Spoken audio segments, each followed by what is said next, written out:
specific question about today was actually it had to do. So we watched a video of Trent Horn debating Dr. White, I believe it was. Yes, right. And he debated him about the kind of divine election and the idea that once saved, always saved. Yes. And he mentioned God's gift of perseverance. Yes. And how like some people can have.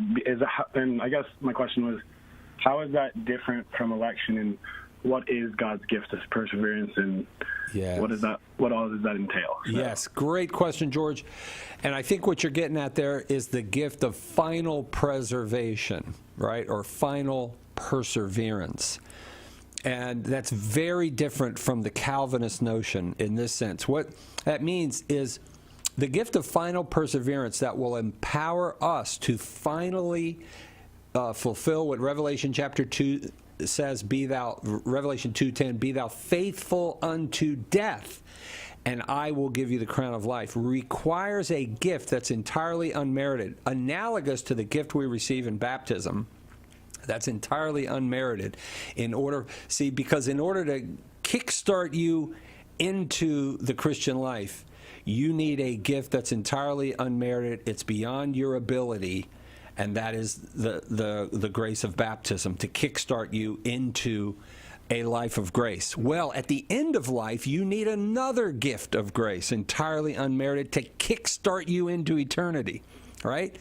But here's the key. It's not a Calvinist notion of, you can't resist it, because you can. You can resist any time as long as you are breathing. You can say no to God's grace and reject him.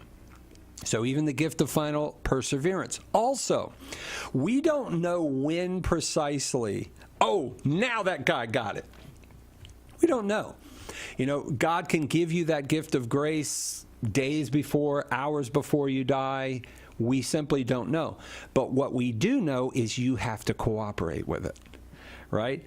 And so even though that gift is unmerited, it's your cooperation with it that will, in fact, merit you eternal life.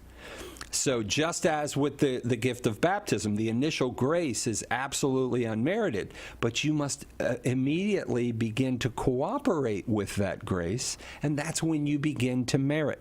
Okay? And so it's not a Calvinist notion where you don't have free will, monergism, right, where God works and you don't work because you can't work, right? No. God's grace as a principle, just remember this, my brother, grace builds on nature. It never destroys nature. So any theology that tells you that God's grace somehow overrides free will, overpowers free will, that is not Catholic, because you always have a choice when it comes to God's grace this side of the veil.